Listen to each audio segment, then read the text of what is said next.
Puro kapuso sa GMA hatid ng Nescafe Classic. Sa unang hirit, ambisyong totoo ang unang hirit, ang saya-saya.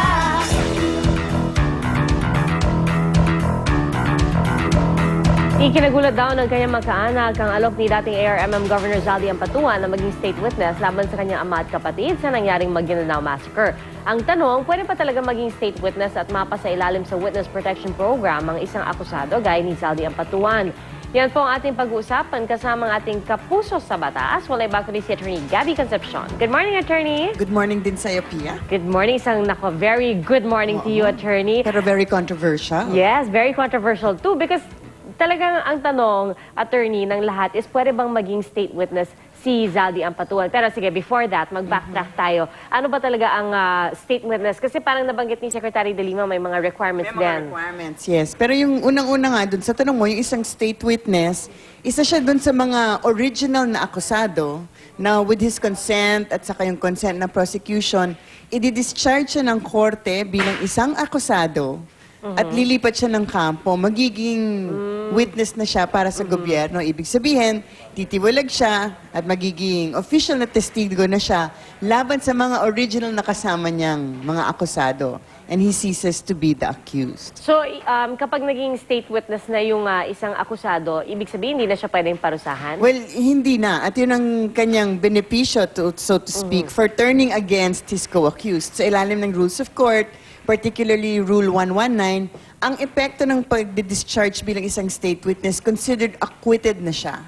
At hindi na siya pwede makasuhan pa in relation to the crime he was originally charged with unless sa kaduluduluhan nag-refuse siya or hindi siya nakapag-testify or magpalit ng isip niya.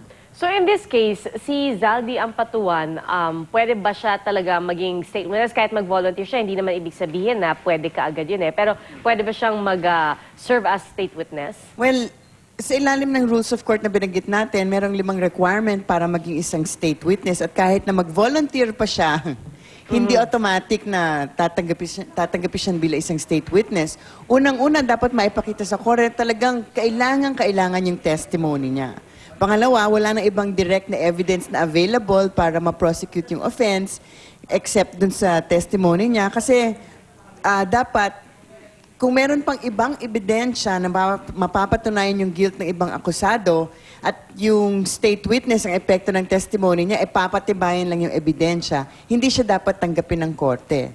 Kung meron pang ibang ebidensyang magagamit. Pero kung talagang kailangan, pwede siyang gawing state witness. Pangatlo, dapat din, kahit papano, merong iba namang ebidensya na magko-corroborate. Okay? Hindi talaga yung main testimony, pero dapat merong mga susuporta dun sa testimonya nung state witness. Kasi baka naman yung isang akusado, gagawin lang niya, gagawa lang siya ng kwento para idiin yung mga kasama niya, para siya ma-acquit na siya at mawalan siya ng problema. So pang-apat, dapat yung akusado na magiging state witness, hindi siya dapat ang most guilty. Okay. So sa ilalim ng batas, ang requirement hindi na least guilty siya. Dapat lang, hindi siya yung most guilty. So kung ikaw yung mastermind o ikaw yung talagang gumawa ng krimen, hindi ka eligible maging state witness. At paglima, dapat syempre hindi naka-accuse ng ibang offense involving moral turpitude kasi baka naman kung talagang sinungaling yung mama, di ba? Oo, di talagang hindi siya kaduda-duda. dapat kunin bilang isang state witness. Pero let's say, Attorney, di makuha na yung isang tao as a state witness, ano naman yung protection na binibigay sa kanya under the Witness Protection Program? Meron kasi tayong Witness Protection Program sa ilalim ng batas na isang programa with the DOJ. You actually execute an agreement with the DOJ na para naman sa ilalim ng batas na Witness Protection and Security and Protection Program, i-guarantee yung security ng isang taong magiging witness but not necessarily a state witness. So in this case, kung yung isang tao maging state witness siya, pwede siyang mag-apply. It's a separate program para mag-benefit dun sa Witness Protection Program. Okay. Pero yung iba namang maging witness, pwede rin silang magpa-Witness Protection Program. Kunwari, at saka hindi lang sa mga krimen sa harap ng korte, kunwari yung mga Senate at saka House legislative inquiries, di ba?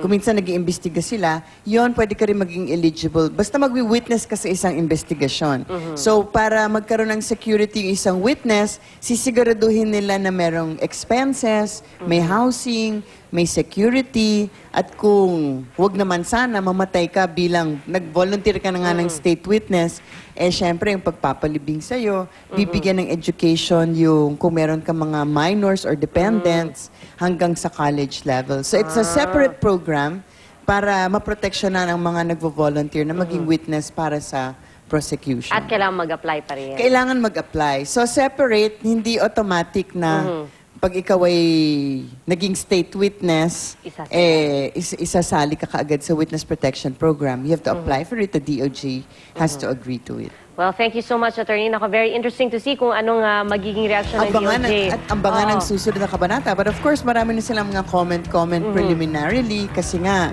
sabi nga nila, simple lang naman yung sabi nung iba, unang-una, pag sinasabi ng akusado, I am innocent, walang nangyari, wala kaming kinalaman, ano naman ang testimony niya bilang isang state witness, di ba? You have to admit, in a sense, it's admitting, I'm guilty, pero hindi ako ang most guilty, at ididiin ko yung mga kasama ko. Pero in effect, hindi na siya pwede magsabing innocent ako kasi in effect, pag nag-state witness ka, ilalahad mo nga kung ano yung participation mo at participation ng ibang akusado. It's a given na merong certain amount Kaya of participation. siguro kailangan din niyang mag-witness protection program. Kung saka-sakaling may sasabihin siya at siya ay magiging state witness. Kung papayag si Secretary De Lima. Well, eto sana kayo po marami ring napulot na impormasyong legal sa ating diskusyon. And once again, thank you so much, Attorney Gabby. Of course, anytime. Good morning. Ngayon naman, oras na para sa unang balita.